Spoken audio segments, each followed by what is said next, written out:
के 2 बजे का समय था। राजन अपने दोस्त अभिमन्यु के साथ मुंबई से दिल्ली अपनी कार से जा रहा था। अभिमन्यु लगातार 9 घंटे से ड्राइव कर रहा था। लगातार ड्राइव करने की वजह से उसे बहुत थकान महसूस हो रही थी। अभिमन्यु, मुझे लगता है कि हमें राजस्थान से शॉर्टकट होकर दिल्ली जाना चाहिए। 2 घंटे पहले ही पहुंच जाएंगे। और वैसे लगातार कार ड्राइव करते करते मेरी हालत खराब हो गई है और ऊपर से पेट्रोल भी बहुत कम हो रहा है। हाँ यार, यहीं कहीं आसपास पेट्रोल पंप भी नहीं दिखाई दे रहा, इसलिए कहता हूँ राजस्थान होते हुए शॉर्टकट ले ले। वहाँ पर जरूर कोई ना कोई पेट्रोल पंप हमें दिख जाएगा। अभिमन्यु ने गाड़ी राजस्थान की ओर जाने वाले हाईवे पर मोड़ ली। लगभग 1 घंटे बाद अर्जुन और अभिमन्यु तेजी से गाड़ी ड्राइव करते हुए माधवगढ़ के एक सुनसान गांव की ओर से गुजर रहे थे कि तभी उनकी नजर एक पेट्रोल पंप पर पड़ी। अचानक अभिमन्यु की कार झटका देते हुए रुक गई। अर्जुन की आंख लग चुकी थी। कार अचानक रुकने से अर्जुन नींद से जागते हुए बोला, क्या हुआ? अरे दिखाई नहीं दे रहा है क्या? सामने पेट्रोल पंप है और कार में सिर्फ इतना ही पेट्रोल बचा है कि ये 20 से 30 किलोमीटर दूर ही चल पाएगी। एक पल को तो मुझे लगा जैसे कि एक्सीडेंट हो गया हो। अरे कार मैंने नहीं रोकी अर्जुन, मेरी नजर ही इस पेट्रोल पंप पर पड़ी थी और कार अपने आप झटका देते हुए रुक गई। लेकिन जो भी हुआ अच्छा हुआ, पेट्रोल तो हमें कहीं ना कहीं से डलवाना ही था ना। अभिमन्यु और अर्जुन कार से बाहर निकल आए। उन्होंने देखा उस पेट्रोल पंप पर एक भयानक और अजीब सा सन्नाटा छाया हुआ था। अरे यार, यहाँ तो मुझे कोई नहीं दिखाई दे रहा। कहीं ये पेट्रोल पंप बंद तो नहीं पड़ा? यानी बंद तो नहीं है क्योंकि सामने ऑफिस तो खुला है और लाइट भी जल रही है। और वो देख, इस पेट्रोल पंप के अंदर तो एक छोटा सा रेस्टोरेंट भी है, उसके अंदर की भी लाइट जल रही है। मगर मुझे लगता है कि उस रेस्टोरेंट के अंदर भी कोई मौजूद नहीं। अरे तो इसमें टेंशन वाली क्या बात है? अपने हाथों से पेट्रोल डाल लेंगे। इतनी रात में कौन देखेगा हमें? क्या पेट्रोल पंप के कर्मचारी ने हमें देख लिया तो वो हमें चोर समझेंगे? पेट्रोल पंप के आसपास इंसान तो क्या, एक चूहे का बच्चा भी नजर नहीं आ रहा। तभी उन दोनों के कानों में पीछे से किसी व्यक्ति की भारी आवाज टकराई। कौन हो तुम? उस आवाज को सुनकर वो दोनों चौंक कर पीछे की ओर देखने लगे। उन दोनों के सामने अजीब से चेहरे वाला एक व्यक्ति खड़ा हुआ था। यार, इसकी शक्ल तो बड़ी भयानक लग रही है। ऐसा लग रहा है जैसे कि शमशान घाट की चिता से अभी अभी उठकर आया हो। हाँ यार, बोल तो बिल्कुल सही रहा है। मैं खुद पहली नजर में इसकी शक्ल देखकर डर गया था। लेकिन हमें क्या, हमें सिर्फ पेट्रोल डलवाना है और यहाँ से निकलना है। इतना बोलकर अभिमन्यु उस कर्मचारी से बोला, अभी कुछ सेकंड पहले आप कहाँ पर थे? हमें तो आसपास कोई नहीं दिखा था। अपने काम से काम रखो साहब। कहो, किस काम से आए हो? अरे पेट्रोल भरवाना है, टैंक फुल कर दो। अभिमन्यु के कहने पर वो पेट्रोल पंप का कर्मचारी पेट्रोल डालने लगा। तभी अर्जुन की नजर उस पेट्रोल पंप की जमीन पर पड़ी। अर्जुन बुरी तरह से डर गया। अभिमन्यु, अरे नीचे देख, ये तो खून के धब्बे हैं। तभी उन दोनों के कानों में उस कर्मचारी की आवाज टकराई। टैंक फुल हो गया साहब, अब आप लोग जा सकते हैं। वो कर्मचारी देखते ही देखते उन दोनों की आंखों के सामने से गायब हो गया। ये देखकर अभिमन्यु और अर्जुन की आंखें दहशत से फटी की फटी रह गई। अरे लगता है हम दोनों गलत जगह आ गए हैं। वो दोनों तुरंत कार के अंदर बैठ गए। अर्जुन ने अपनी कार हाईवे पर दौड़ा दी। अभिमन्यु को कार ड्राइव करते हुए 1 घंटे से ज्यादा हो गया था, मगर रास्ता था जो खत्म होने का नाम भी नहीं ले रहा था। तभी अचानक अर्जुन की नजर एक और पेट्रोल पंप पर गई। यार, ये पेट्रोल पंप हमें कुछ जाना पहचाना नहीं लग रहा। जरा गाड़ी रोक। हमें पागल हो गया क्या है? हमें यहाँ से निकलना है। देखा नहीं तूने कि किस तरह से वो पेट्रोल पंप वाला देखते ही देखते हमारी आंखों के सामने गायब हो गया था? अरे मेरी बात को समझने की कोशिश क्यों नहीं कर रहा? एक सेकंड के लिए गाड़ी रोक के तो देख। अर्जुन की बात सुनकर अभिमन्यु ने अपनी कार रोक दी। वो वही पेट्रोल पंप था जिस पेट्रोल पंप से वो लोग भागे थे। आंखें फाड़े उस पेट्रोल पंप को देखे जा रहे थे कि तभी उनके कानों में उसी कर्मचारी की आवाज टकराई। अरे तुम मुझे पेट्रोल के पैसे नहीं देकर गए थे साहब। उन दोनों ने जैसे ही खिड़की के सामने देखा तो वही कर्मचारी अपनी भयानक शक्ल लिए हुए उन दोनों को देख रहा था। कुछ ही पलों में अर्जुन और अभिमन्यु की चीख सन्नाटे को चीर गई। इस घटना के 3 महीने बाद शाम के 5 बजे एक कार तेजी से माधवगढ़ के हाईवे पर दौड़ रही थी। कार के अंदर 3 लोग सवार थे, करण, नंदिनी और विजय। वो तीनों पुलिस वाले थे जो 3 महीने पहले लापता हुए अर्जुन और अभिमन्यु की जांच कर रहे थे। कार विजय ड्राइव कर रहा था और विजय को ड्राइव करते हुए काफी देर हो गई थी। यार पीछे हम पिछले 6 घंटे से इस हाईवे पर अपनी कार को दौड़ा रहे, मगर यहाँ तो सन्नाटे और वीराने के अलावा कुछ भी नहीं है। अरे मेरी भी कुछ समझ नहीं आ रही है, आखिर ये अर्जुन और अभिमन्यु रात के इस वक्त इस सुनसान इलाके में कर क्या रहे थे? उनके मोबाइल की आखिरी लोकेशन इसी जगह के आसपास की है यार। नंदिनी, जो कि कार के पीछे वाली सीट पर नींद की झपकी ले रही थी, अचानक से बोली, पता नहीं वो लोग जिंदा हैं भी या नहीं। अरे कमोन नंदिनी, ऐसे नहीं बोलते। अभिमन्यु और अर्जुन जैसे भी थे, वो हमारे दोस्त थे। हाँ, 1 नंबर के रिश्वतखोर।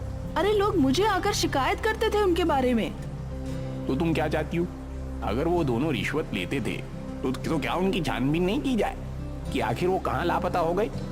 क्या विजय ठीक कह रहा है नंदिनी। डिपार्टमेंट में हर दूसरा आदमी रिश्वत लेता है और हर कोई तुम्हारे जैसा ईमानदार नहीं होता। तभी कार बुरी तरह से झटका देती हुई अचानक रुक गई। विजय को ऐसा महसूस हुआ जैसे कि कार किसी अदृश्य वाहन या किसी दीवार से टकराई हो। विजय का शरीर पसीने से नहा उठा। करण और नंदिनी भी बुरी तरह से घबरा गए। क्या हुआ? कार किससे टकराई? नहीं नंदिनी, कार अचानक झटका देते हुए रुक गई। तभी करण की नजर एक पेट्रोल पंप पर पड़ी। यार वो देखो सामने पेट्रोल पंप है, क्यों ना हम उस पेट्रोल पंप पर जाकर पूछताछ करें। करण सही कह रहा है विजय। कार पेट्रोल पंप के ठीक सामने रुकी थी। विजय, करण और नंदिनी कार से उतर गए और उस पेट्रोल पंप के अंदर चले गए।